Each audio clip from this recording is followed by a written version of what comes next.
good here. No, because this is one of the biggest problems in New Age spirituality, aside from it just being the alt-right pipeline for granola girlies. And not only do they see mental illness and neurodivergency as a spiritual experience, they also see poverty and oppression the same way. Depression? No. You have negative energy around you and you just need to raise your vibrations. You have autism? No, you're just an indigo child. You're not schizophrenic, you just see through the veil of this dimension. You have PTSD, well, your trauma is actually karma that you're paying off from a past life. You're living in poverty, you're experiencing oppression, you have a physical chronic illness. No, you don't. It's all in your head. You just need to change your mindset. Law of attraction, man. And none of this is true, right? We don't live in a fantasy land where spiritual enlightenment is the ultimate cure.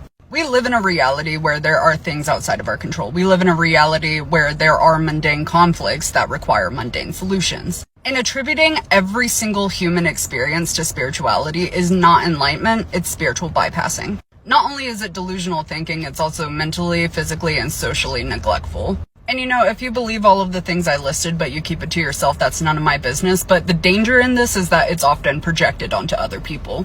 I've been observing this back and forth between quantum shifting and Allie starts. You know, at this point, I'm lost for words.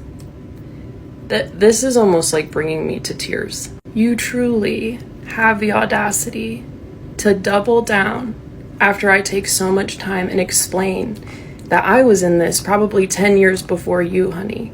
How old are you? How long have you been doing this? Because I'm 34 and I started when I was 19. I was a shamanic practitioner. I don't need you to talk to me like I don't understand where you're coming from or what you're saying.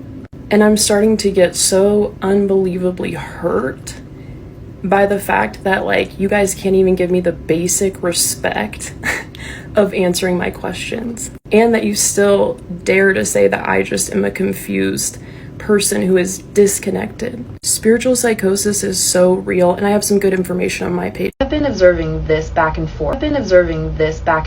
Between quantum shifting and Allie starts. I'll ask you the question because I keep asking every New Age person and none of you will answer. Do you care if people get hurt by the things that you are preaching?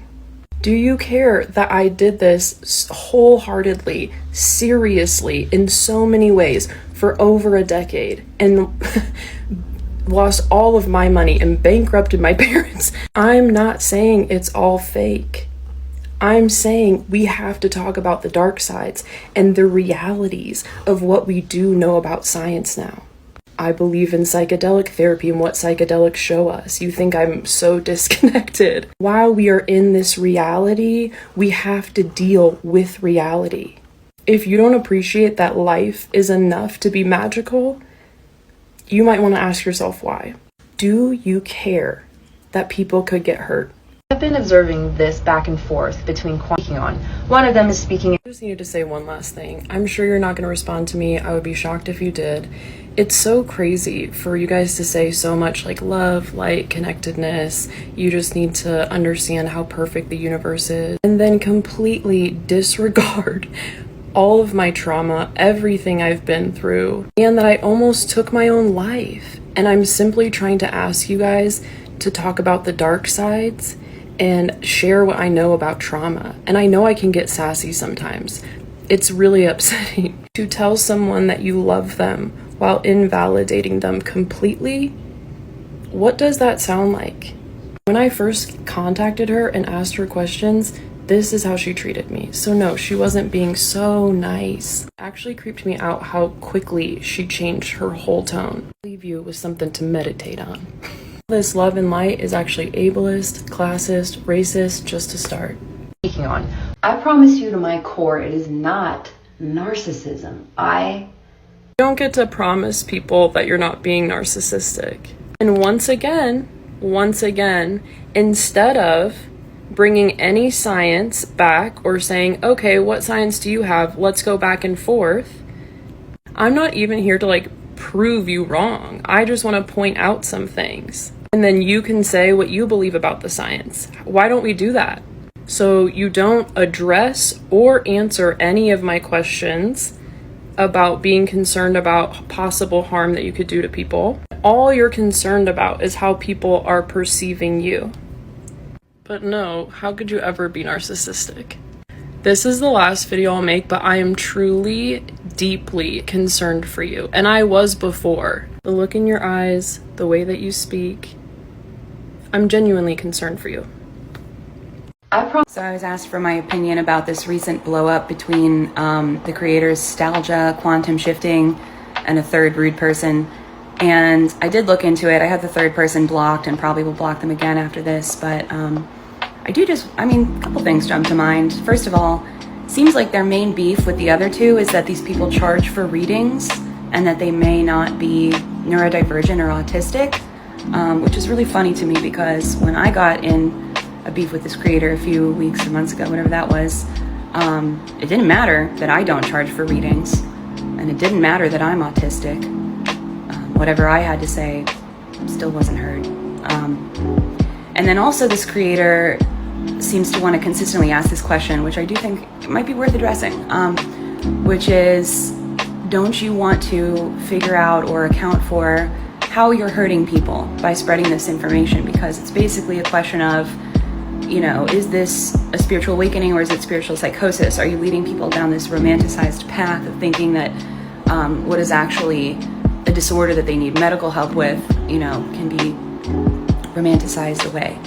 And the reality is that no matter what you do as a living, breathing human being, you are going to hurt someone, or you're going to reflect back to someone the hurt that they were already causing themselves through your actions.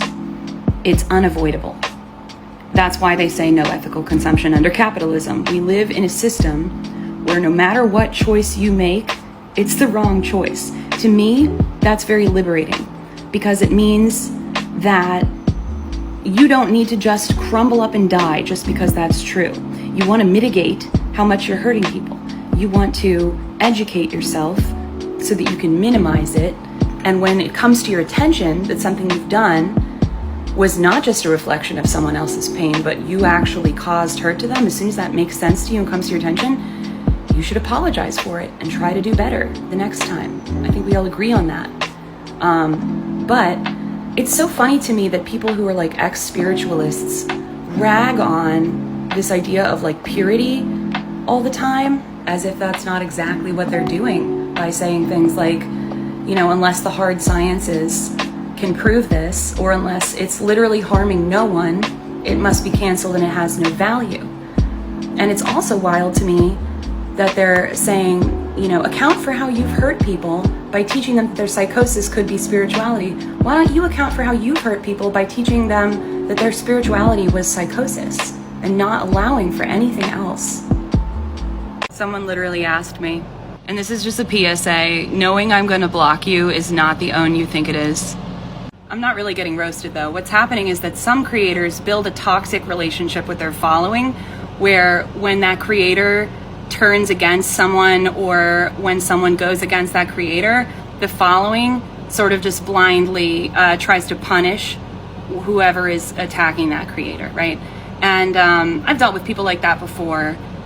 It's not who my following is, because thank God that's not the kind of energy that I build here. But yeah, good joke about being a witch and getting roasted.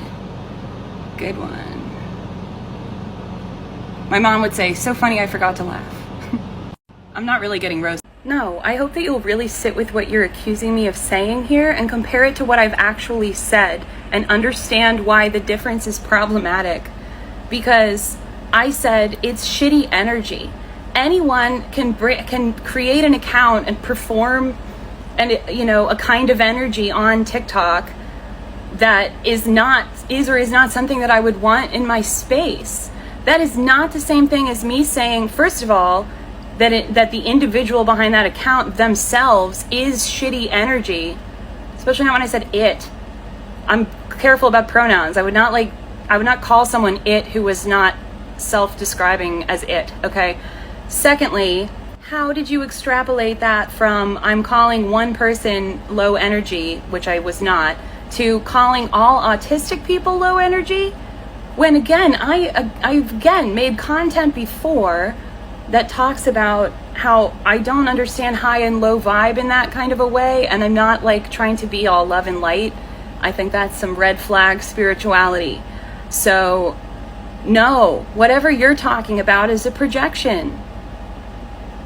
Stop willfully misunderstanding or misinterpreting what I'm saying about this person. It's very scary how quickly that can spiral out of control when that is obviously not what I meant. Okay, I am allowed to block energy out of my space that is shitty. And I'm allowed to call energy shitty when it is. And I think I'm pretty clear about how I view human beings and the basic respect that they deserve as humans on my channel. So I would take criticism, and I do take criticism, a lot more seriously when it's obvious that in the first place the person giving the criticism has actually listened to what I said and understands it. AquarianMusicWitch made another video about me,